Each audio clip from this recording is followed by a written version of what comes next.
wabarakatuh. Alhamdulillah, wassalatu wassalamu ala Rasulillah Sayyidina wa Maulana Muhammad ibn Abdullah, wa la hawla wa la quwwata illa billah.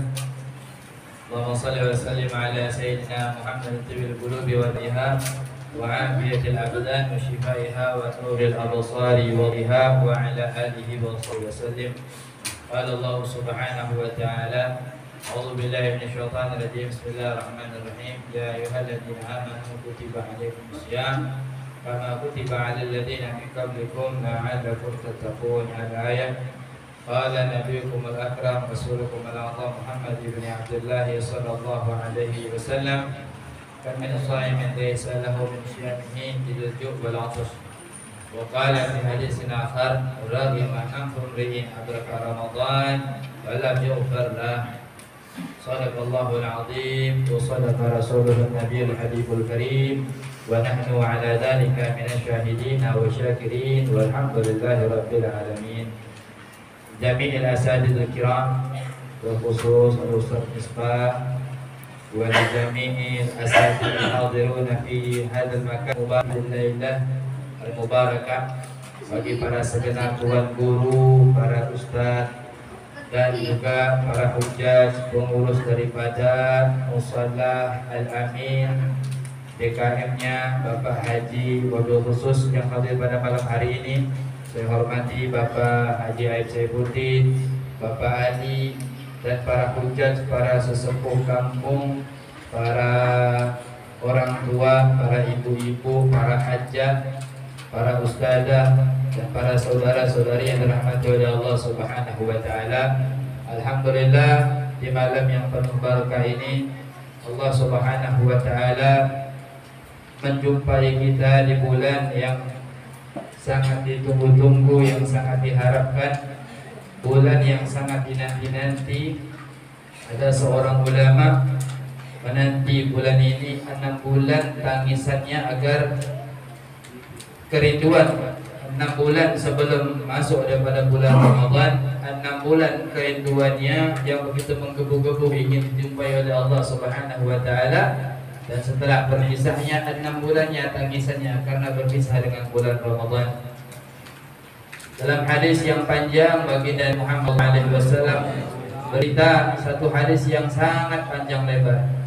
Maka di antaranya kata baginda Nabi Muhammad SAW, telah datang satu bulan, satu naungan dari Allah Subhanahu wa taala, satu bentuk rahmat dari Allah yang Allah beri kepada kita semua, yang dimana bulan tersebut tidak pernah diberikan, bahkan tidak diberikan kepada umat-umat terdahulu.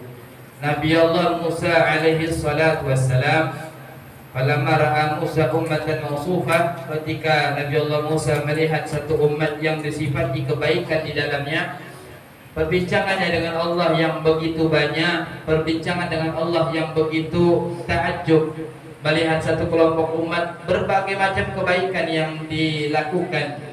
Ta'awun 'alal birri wat taqwa, di antara mereka yang ketika beramal berniat dengan satu kebaikan dicatat kebaikan oleh Allah Subhanahu wa taala. Apalagi mereka mengerjakannya. Dan mereka berniat satu kejahatan tidak ditulis dosa oleh Allah, dan dosanya akan tercatat oleh para malaikat-malaikatnya Allah, para CCTV-nya Allah ketika saat mereka melakukan. Dan di antara yang dipandang oleh Nabi Allah Musa, idza jaa Ramadan yasumun, ketika datang bulan Ramadan mereka mereka semua berpuasa. Dan di dalam puasa tersebut Allah Subhanahu wa taala memberikan ganjaran yang besar, keutamaan yang mulia, ampunan yang begitu besar, kebaikan yang begitu cepat sampai di hadapan Allah Subhanahu wa taala, dan pintu ijabah dibuka oleh Allah Subhanahu wa taala sebagaimana yang disandarkan dalam hadis baginda Nabi Muhammad sallallahu alaihi wasallam, "Law ta'lamu ummati ma fi Ramadan la tamannaw an takuna kull sana Ramadan li anna al-hasanata mujtama'ah." Kata Nabi Muhammad, kalau seandainya umatku itu tahu keutamaan yang ada pada bulan Ramadan, mereka akan berharap 1 tahun penuh adalah isinya Ramadan. Kenapa? Karena li'annal hasanah mujtama'ah, kebaikannya berada di dalam bulan Ramadan. Bagaimana tidak dikumpul dalam bulan Ramadan? Bagaimana umat ini tidak berharap 1 tahun penuh? Karena sebab as-salatu tatawwu'an, solatnya kita ini solat sunnah yang kita kerjakan pada bulan Ramadan, Allah balas pahala solat wajib. Jangankan itu, bahkan seorang ulama yang saya buka dalam kitab Al-Aham, dalam kitab fikih, diamnya orang yang berpuasa, diamnya mereka daripada ucapan yang tidak bermanfaat, diamnya mereka daripada ucapan-ucapan yang tidak baik, diamnya dihitung pahala oleh Allah Subhanahu wa taala. Wa naumu ibadah, tidurnya ibadah dipilih oleh Allah Subhanahu wa taala. La khaluq famus sa'id adyab indallah min rihil misik. Dalam hadis Nabi Muhammad, bebauan mulutnya orang yang berpuasa itu akan Allah berikan ganjaran atyab, lebih wangi daripada bau misik nanti ketika di saat di yaumil qiyamah. Dan tidak ada satupun yang terlewatkan daripada orang-orang yang berpuasa itu melainkan nilai kebaikan dari Allah Subhanahu wa taala. Maka sangat penting kita menjaga as-shaumu lughatan al-imsaku. Kata para ulama, puasa itu secara bahasa al-imsak, menahan. Ada orang yang menahan dari tidak berbicara, maka termasuk puasa. Ada orang menahan dirinya dan tidak melihat maksiat, maka termasuk puasa. Wa syar'an, tapi menurut syarak, puasanya kita ini adalah apa? Puasa yang dimana kita telah niat di malam harinya, bersahur di waktu subuhnya, ya, beniyatin maksusatin, dengan niat yang khusus sebagaimana puasa yang kita jalankan. Artinya jadi alhasil, maksudnya imsak di sini adalah puasanya kita surah zahirah wa batinah. Puasanya kita itu adalah surah bentuk daripada gambaran puasa yang zahir dan puasa yang batin juga. Puasa zahir itu apa? Menurut sebagaimana tuntunan di dalam fikih, puasa zahir kita menjaga daripada sesuatu hal yang membatalkan daripada puasa tersebut, sebagaimana dalam mutun-mutun yang ada dalam kitab fikih. Dan puasa zahir juga menjaga daripada dibatalkannya pahala yang diberikan oleh Allah Subhanahu wa taala. Nah, ini yang sangat penting, dua yang harus dijaga. Terjaganya kita daripada yang membatalkan puasa itu, dan terjaganya kita yang daripada sesuatu hal yang membatalkan daripada pahala puasa tersebut. Artinya terangkatnya pahala puasa. Jangan sampai sebagaimana dikatakan oleh Nabi Muhammad, kamil sha'imin laisa lahu min siyamihi illa ju' wal atus. Berapa banyak dari orang yang puasa tapi Allah berikan, ya, mereka tidak mendapatkan keistimewaan, keutamaan yang ada dalam bulan Ramadan, melainkan hanya laparnya, hanya hausnya yang mereka dapatkan. Mungkin selama 30 hari full dia dapat lapar dan haus. Berarti ada puasa batin yang tidak dijalankan, hanya puasa zahir yang dijalankan. Dan berkata Nabi Muhammad, "Raghima anfumri'in adraka Ramadan falam yughfar lah."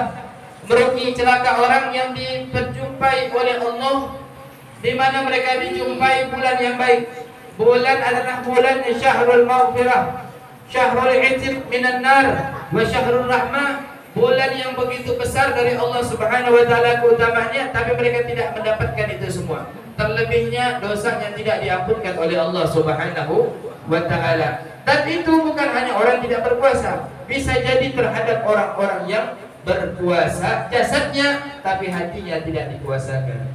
Artinya hati yang tidak berpuasakan terhilanglah daripada penyakit-penyakit yang mengindat di dalam hati, penyakit hasud, iri, dengki, takabur, sombong, dan lain daripada penyakit-penyakit hatinya. Dan anggota tubuh kita juga harus dipuasakan. Kalau seandainya mulut ini, kata para ulama, masuknya sesuatu pada lubang yang ada di dalam tubuh kita ini adalah membatalkan puasa menurut ulama fikih. Misalnya masuknya makanan ke dalam mulutnya kita, masuknya sesuatu ke dalam hidung kita, dan itu ada penjelasan daripada ulama-ulama fikih. Masuknya sesuatu ke dalam kuping kita membatalkan puasa. Yang masuknya kuping itu kata ulama fikih halaqatul khinsir, batasan khinsirnya kita. Ini kalau masuknya, jadi kalau orang ngorek kupingnya kalau pakai jari kelingking nggak batal, pakai jari kelingking karena batasnya. Tapi kalau ngorek kupingnya pakai gorengan kuping batal, karena melebihi daripada batasan ya, yang tempat batasan kuping tersebut. Sama dengan hidung yang ketika kita kemasukan air itu perih, nah lewat daripada itu membatalkan puasa. Dan masuknya sesuatu min hadis sabilain, daripada dua jalan, minal duburin atau kubulin, itu fikih tohirnya. Tapi yang perlu kita jaga, jikalau seandainya masuknya sesuatu ke dalam mulut, tertelan makanan membatalkan puasa, maka keluarnya sesuatu daripada mulut tersebut yang tidak bermanfaat bisa membatalkan pahala puasa. Ya, contoh apa? Makanya dikatakan tadi, saya dengar hadis dari Ustaz Misbah tadi, al-jannah mustaqah ila arba'atin nafar. Surga rindu kepada 4 golongan manusia. Di antara salah satunya wahafidul lisan. Benar, Ustaz? Orang yang menjaga lisannya. Ini yang sangat berbahaya ini. Yang sangat berbahaya menjaga lisannya. Terjaga daripada ucapan-ucapan yang tidak baik. Terjaga daripada tidak membicarakan orang. Terjaga lisannya kita daripada berbohong. Ad-doba. Ini keluarnya dari sini semua. Keluarnya dari sini semua. Semuanya keluar dari sini. Maka keluarnya sesuatu yang tidak bermanfaat, apalagi sifatnya yang tidak baik, itu membatalkan daripada pahala puasanya. Maka lisannya kita juga perlu kita puasakan. Puasakan daripada sesuatu yang tidak baik. Seorang ulama mengatakan, laukanal kalamu min fiddatin lakana sukut min dhahabin. Kalau seandainya orang itu perumpamaan berbicara itu, dia mendapatkan suatu perak, berbicaranya dia mendapatkan perak, umpamaannya lakana sukut min dhahabin, maka diamnya adalah berupa emas. Dan tidak berbicara kecuali yang bermanfaat. Apa kadar kemanfaatan itu? Kadar kemanfaatan kata para ulama, yaitu apabila mereka berbicara memberikan manfaat dalam urusan duniawi. Misalnya kita berbicara tentang pekerjaan, kita berbicara tentang usaha, ya, berbicara tentang perjualbelian, itu ada manfaat dalam urusan duniawi, maka itu termasuk ucapan yang bermanfaat. Lalu ucapan yang mengandung ilmu serta tertuju kepada akhirat, baik menambah ilmu ataupun menyampaikan ilmu, atau kita mengingatkan tawassaw bil haq wa tawassaw bis sabr. Selebih daripada dua itu, maka itu yang dikatakan ucapan yang tidak bermanfaat. Maka apabila ucapan tidak bermanfaat, maka sebaliknya bisa jadi ucapan adalah yang mengandung unsur dosa. Nah, ini yang harus kita benar-benar jaga, yang benar-benar harus kita jaga. Mulut harus dipuasakan, dan mata juga harus dipuasakan. Karena sebab jangan sampai puasanya hanya bentuk dohirnya, menahan lapar, menahan haus, ya, tidak makan, tidak minum, ya, menahan yang sifatnya membatalkan daripada puasa secara dohirah, tapi batinnya tidak terjaga. Matanya terjaga, harus terjaga daripada maksiat, menundukkan pandangan daripada pandangan yang tidak diridhoi oleh Allah, tidak diridhoi oleh Nabi Muhammad sallallahu alaihi wasallam. Sebab ini semua tertuju kepada hati. Ini semua tertuju kepada hati. Kata Nabi Muhammad sallallahu alaihi wasallam, bisa jadi modalnya, bisa jadi awalnya kemaksiatan itu terjadi karena dari mata. Bisa jadi kemaksiatan itu terjadi karena sebab mata. Kita nggak tahu lawan jenisnya kita, cakep atau tidaknya, putih atau tidaknya, kalau kita tidak memandang. Maka mulai dari pandangan itulah turun ke hati, turun ke perasaan, ya. Makanya kata Rasulullah SAW di hadis, Rasulullah SAW bersabda, Inna nadra masammun masmumun min simamil iblis. Sesungguhnya di dalam pandangan itu ada satu racun, anak panah daripada anak panahnya iblis. Daripada anak panahnya iblis. Kenapa tidak? Ada orang, ya, ahli ibadah, sholat, baca Al-Quran, tapi tidak bisa menjaga daripada pandangan matanya, ya, tidak bisa menjaga daripada pandangan matanya. Sekarang maksiat tidak lagi berada di tengah jalan, maksiat tidak lagi berada di emperan-emperan mall, di tengah-tengah mall, tapi maksiat zaman sekarang sudah masuk ke dalam rumah masing-masing, sudah masuk ke dalam kamar masing-masing. Dari mana maksiat tersebut? Dia buka TikTok udah kelihatan maksiatnya, ya kan? Dia ngelihat YouTube udah lihat maksiat. Dia lihat aplikasi-aplikasi lain masuk ke dalam kabar-kabarnya masing-masing. Jadi udah nggak mudah, udah nggak susah lagi mau lihat maksiat. Ya, maka kata Nabi Muhammad itu salah satu anak panahnya iblis. Ketika mata ini sudah dimanjakan dengan pandangan tersebut, akan turun, ya, akan turun ke bawah. Mulai ketika turun ke bawah memikirkan. Ketika memikirkan nanti bisa jadi ada tindakan. Nah inilah tersebarnya maksiat kemana-mana. Tapi kata Nabi Muhammad SAW, "Faman tarakaha min makhafatillah." Siapa orang yang meninggalkannya, artinya ghaddul basar. Mereka menutup pandangan daripada pandangan yang tidak baik. Abdalnahu imanan yajiduhu halawatan fi qalbihi. Aku akan mengganti keimanan. Kata dalam hadis qudsi, di dalam hatinya Allah akan tancapkan keimanan dalam hatinya, yang dimana dia akan merasakan manisnya keimanan tersebut. Orang soleh sholat 2 rakaat dengan orang yang fasik sholatnya 10 rakaat, nikmatan orang soleh. Nikmatan orang soleh. Sholatnya 2 rakaat. Kenapa? Karena sholatnya dipenuhi keimanan. Ada orang yang sholatnya hanya tunggang-tunggit, nggak tahu pikiran kemana, nggak tahu jasadnya sholat, pikiran kemana. Nah, ini yang perlu diperbaiki. Mungkin bisa jadi sholatnya kita ini kacau balau, pikiran kacau balau, bisa jadi dimulai daripada matanya kita. Maka ini harus kita jaga daripada pandangan mata. Abdalnahu imanan yajiduhu halawatan fi qalbihi, kata Nabi Muhammad sallallahu alaihi wasallam. Banyak panjang lebar sebenarnya kalau saya sampaikan pada malam hari ini. Alhasil adalah intinya disarinya puasanya kita, yakni surah zahiranya dijaga, mungkin melalui mulut-mulut para guru-guru, ustaz-ustaz. Apa saja yang membatalkan puasa itu kita catat dan kita ingat. Nah, maka harus kita jaga. Dan apa saja yang membatalkan, menghilangkan daripada pahala puasa. Dan ada amalan pokok di dalam bulan Ramadan. Ini dilakukan oleh Nabi Muhammad SAW. Apa itu? Yang pertama, as-salatul rawatib, salatus sunnah. Khusus di bulan Ramadan kita keluarkan semua cuci gudang, keluarkan semua sholat sunnahnya kita. Ya, yang nggak pernah duha, yang nggak pernah sholat sunnah mutlak, nggak pernah sholat sunnah tahiyatul masjid, sholat sunnah wudu, yang nggak pernah sholat sunnah isyraq, yang nggak pernah sholat sunnah, keluarkan semua, cuci gudangnya. Ada, ini amalan Nabi Muhammad sallallahu alaihi wasallam. Dan yang kedua adalah qiraatul Quran, membaca Al-Quran. Ini amal-amal pokok yang ada pada bulan Ramadan. Bahkan banyak melalui hadis-hadis baginda Nabi Muhammad sallallahu alaihi wasallam. Yang ketiga, infak. Ya, infak, bersedekah. Ya, memberi apapun sedekahnya. Jadi sedekahnya bukan hanya memberi kepada orang yang berbuka puasa. Ya, kalau memberi buka puasa bisa ada orang mampu dan siap, bahkan bisa memberi 1000 orang membuka puasa. Akhirnya memberi buka puasa banyak, infak hal-hal yang lain banyak.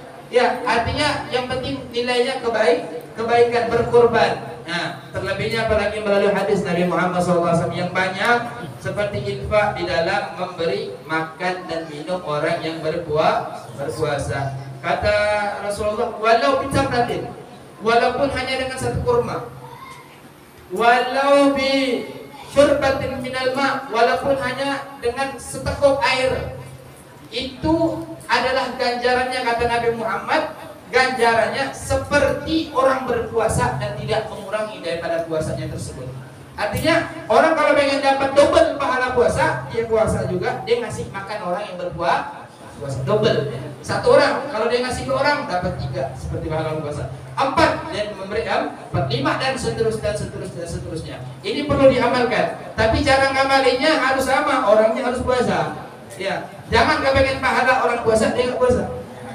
Ya, dia nggak puasa, ya udah nanti saya ambil pahala orang puasa aja. Saya kasih orang sedekah, orang berbuka, saya hanya nggak puasa. Sama aja saya dapat pahala puasa. Saya nggak salah ini, salah mengartikan hadis hadis. Amalan pokok kita Islam ada berapa? Dari 5. Syahadatu an la ilaha illallah wa anna Muhammadar Rasulullah, iqamus shalah, wa ita'uz zakat, salat, zakat, puasa Ramadan, hajjul baiti man istata'a ilaihi sabila, berhaji. Dan kata ulama di dalam kitab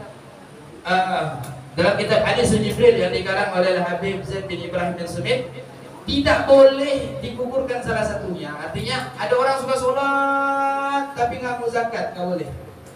Apalagi kalau dia meyakini itu bukan satu kewajiban, maka kafara. Kata Habib Zaid, kufur, kafir hukumnya. Tapi kalau dia meninggalkan, dia bukan meyakini kewajiban, maka dia termasuk orang yang nakis, fasik. Orang yang fasik nakis keimanannya kepada Allah Subhanahu wa ta'ala. Nah, ini perlu fondasi-fondasi kita hidupkan, kita bangunkan. Dan kita minta kepada Allah Subhanahu wa ta'ala fi syahril ijabah, daripada bulan ijabah ini, semoga Allah Subhanahu wa ta'ala inna alaina asyam wal qiyam fi syahril Ramadan. Allah tolong kita, Allah bantu kita untuk menghidupkan, membangunkan ibadah-ibadah yang ada dalam bulan suci Ramadan. Kurang lebihnya mohon maaf dari Al-Faqir. Bila taufiq wal hidayah. Assalamualaikum warahmatullahi wabarakatuh. Waalaikumsalam.